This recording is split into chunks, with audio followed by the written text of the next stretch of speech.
de Tarso Ribeiro, pastor da Igreja Batista Portuguesa Americana, na cidade de Fall River, em Massachusetts, nos Estados Unidos. Nós estamos aqui agradecidos à oportunidade de ministrar a convite do Dr.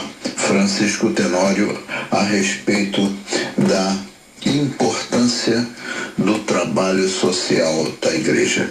Então, a minha saudação a todos, muito boa tarde, e deixa-me resumidamente abordar o tema. Meus amigos, meus ouvintes, o Evangelho do Reino de Deus é um evangelho integral, ou seja, a visão do evangelho é uma visão holística, uma visão global. Então, a missão de Cristo nesta terra foi passada à igreja. E aí pergunta-se, qual é esta missão?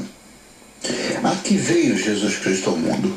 Está claro no Evangelho de João, capítulo 3, versículo 16, está lá escrito: porque Deus amou o mundo de tal maneira que deu o seu Filho unigênito para que todo aquele que nele crê não pereça, mas tenha a vida eterna. Então essa foi a finalidade de Jesus Cristo vir à Terra, né? Então foi para resgatar a humanidade. Muito bem. Então, o que se passa na prática é que a promessa de Jesus Cristo, ela é efetiva, ela é firme. Não só foi firme para aquele tempo, mas ela é válida para o dia de hoje, porque ele veio para nos dar vida e vida em abundância.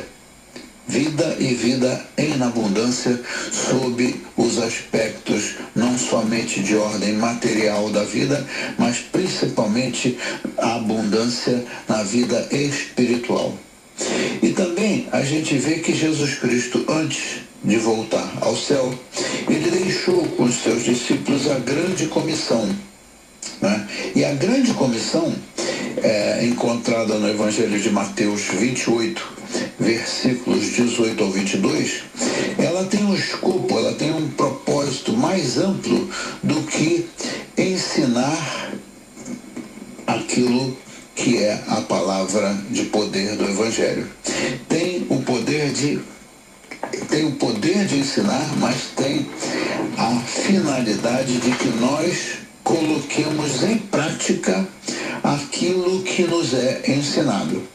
Vamos ao que diz a grande comissão. Diz lá: então Jesus aproximou-se deles, né, e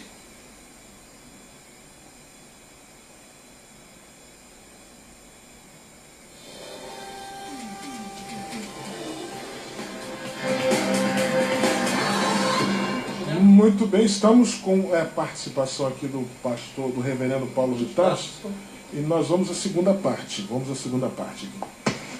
Então, a grande comissão no Evangelho de Mateus 18, versículos 18 ao 22, diz o seguinte: Jesus falou o seguinte para os seus discípulos: então se aproximou deles e disse: foi-me dada toda a autoridade nos céus e na terra. Portanto, vão e façam discípulos de todas as nações, batizando-os em o nome do Pai e do Filho e do Espírito Santo.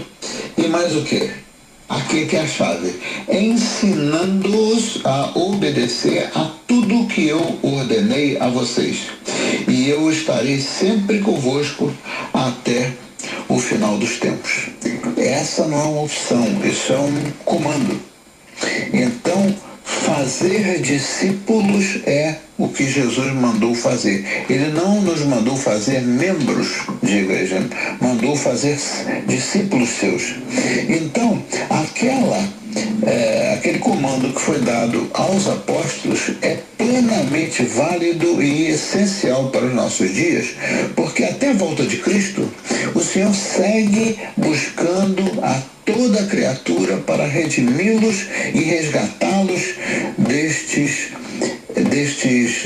problemas que a humanidade vive. Quais são os problemas que a humanidade vive? A humanidade vive debaixo de um mundo de mentira, debaixo de um mundo de opressão, debaixo da enganação. E para resgatar essas pessoas de si mesmas, é preciso que a igreja, e nós somos a igreja de Cristo, é preciso que a igreja se desincumba deste papel. Jesus Cristo não deu esse papel para os passarinhos, para os cachorrinhos, para os gatinhos. Ele deu esse papel a nós, que somos seus discípulos e seus apóstolos e seus seguidores.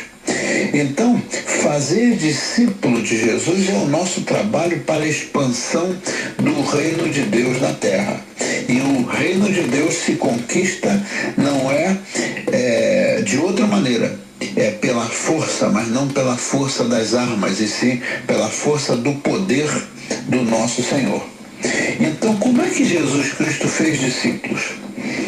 Número 1, ele ensinou aos seus apóstolos, aos seus discípulos, que depois viraram apóstolos, ele ensinou o Evangelho do Reino, a palavra de Deus. Mas ele não só ensinou. Depois, a segunda etapa do processo de discipulado, ele foi junto com eles, para que, à medida que ele pregasse a palavra, ensinasse o Evangelho, mas que ele também assistisse aqueles que tinham necessidades.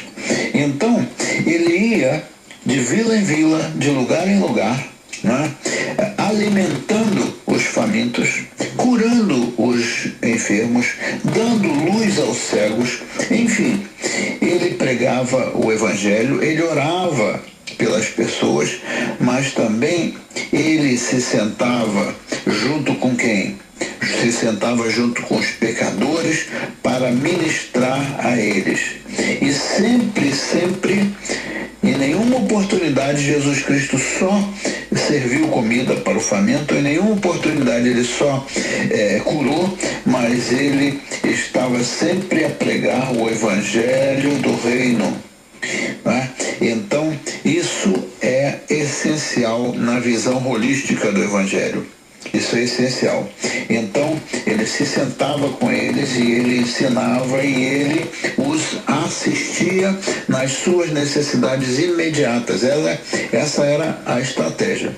Em terceiro lugar, aí Jesus Cristo enviou os apóstolos para, depois de serem treinados, então os enviou para que fizesse aquilo que ele fez e que eles viram que ele fez, mas que o fizessem em o nome de nosso Senhor Jesus Cristo, que é onde está o poder, porque era preciso que eles se desincumbissem, e esse trabalho passou geração após geração, esse trabalho se passou para a igreja. Por isso é importante o trabalho social da igreja, não simplesmente para dar uma cesta de comida, não simplesmente para orar, mas para colocar em ação o que são as promessas do Senhor e colocar em ação o Evangelho, aquilo que diz o Evangelho.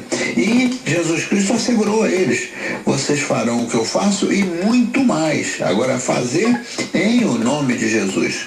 Então, no mundo de hoje, diante de tanta mentira, diante de tanto engano, diante da manipulação das pessoas, como fazia o Império Romano naquela época, o Império Romano prendeu os apóstolos, os governantes do Império Romano prendeu os apóstolos. Por quê? Porque a palavra do Senhor ministrada pelos apóstolos era uma ameaça ao poder.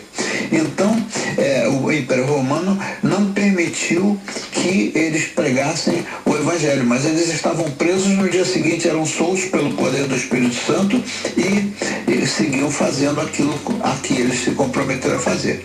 Então, eu quero dizer a vocês o seguinte: hoje, o que se passa é até pior, porque a igreja, por exemplo, aqui na América, ela é impedida de pregar o Evangelho em lugares públicos, nas escolas, etc. Então, o papel da igreja é usar de todos os recursos para alcançar ocupar as pessoas. O inimigo da igreja faz tudo para manter as pessoas bem ocupadas. Assim, buscar de Deus é algo que não se trata da prioridade das pessoas. O negócio das pessoas aqui é trabalhar, trabalhar. O Deus aqui é o dinheiro. É um sistema que opera em função do dinheiro. Então, não se pode adorar a dois deuses, a Mamon e ao Deus de Abraão, Isaac e Jacó. Então, a estratégia do trabalho social da igreja é fisgar o peixe pela boca. Se a pessoa tem fome, então vamos dar de comer, mas não só dar de comer porque as pessoas têm fome, mas pregar as boas novas do Evangelho da salvação. Então, sabemos que a salvação é pela graça. Então, como eu falava, a salvação nós sabemos que vem por intermédio da graça de Deus, única e exclusivamente, e por meio da fé, e não pelas boas obras. Mas aqui o que se trata é que toda vez que se faça alguma coisa para ajudar aquele que está necessitado, se faça juntamente e principalmente pela pregação do Evangelho. Eu tenho visto em muitas situações, às vezes as igrejas dizem, não estou generalizando, mas muitas igrejas dizem, não tem problema, vamos orar por você. Mas precisamos de orar, precisamos de ministrar, mas precisamos de tomar ações práticas para que as pessoas vejam o amor de Deus por meio daquilo que nós fazemos. O que nós fazemos é um testemunho da nossa fé. Amém? Então agora eu quero me despedir agradecendo não só ao Dr. Francisco Tenório, mas ao André, que é a pessoa que torna esse programa possível no ar, e dizer a vocês que qualquer contato, qualquer necessidade de contato, podem me contatar. O website da igreja, que vai estar no ar essa próxima semana, vocês encontram pelo nome de Portuguese American Baptist Church, ou seja, Igreja Batista Portuguesa Americana, mas está em inglês. E o Facebook também vocês encontram lá na página do Facebook da igreja. Aí sim, em português diz lá, Igreja Batista Portuguesa Americana, em Fall River, e está no estado de Massachusetts, nos Estados Unidos. O meu e-mail pessoal é paulotarso72@gmail.com. paulotarso72@gmail.com. Eu agradeço muito a oportunidade da Rádio Líder FM de Volta Redonda por ter podido dar a minha visão a respeito do trabalho social da igreja. Fiquem na paz do Senhor, os ouvintes e todos vocês aí. Que Deus os abençoe a todos. Amém. Ok, está aí a participação do reverendo Paulo de Tarso, ali diretamente de Massachusetts. Você queria colocar uma... Sim, eu queria colocar, sim, André, no seguinte: as igrejas, quando deixam de fazer o trabalho social, elas esquecem de um ponto muito importante que o reverendo abordou na fala dele. O trabalho social muitas vezes é a isca para fisgar o peixe pela boca, e é uma ferramenta de evangelização. No próximo bloco, você vai chamar o comercial agora, eu Sim. queria falar, antes de entrar nas perguntas que você tem aí, eu já vi que você preparou umas perguntas, né? Mas eu queria comentar apenas mais um ponto de exemplo da Luz do Mundo, de trabalho social que eles fisgam o peixe pela boca. Muito interessante. E isso é importante até para trazer uma visão melhor para muitas lideranças, né? Porque às Sim. vezes a gente vê pessoas que têm vontade de trabalhar, de desenvolver trabalhos sociais na igreja, mas não sabe por onde começar, porque todo mundo faz a mesma coisa, né? Sim, com certeza. Todo mundo vai lá e faz aquele trabalho Com básico. certeza. Eu tenho também um exemplo de um padre amigo meu em Maceió que ele fisgou o peixe pela boca. E aí um pastor até do bairro veio reclamar comigo: poxa, teve gente que parou de frequentar a minha igreja e foi para a paróquia do padre fulano. Aí eu vou comentar com vocês daqui a pouco essa história também, que é bem interessante. Não deixa eu esquecer não, tá, André? Muito bem.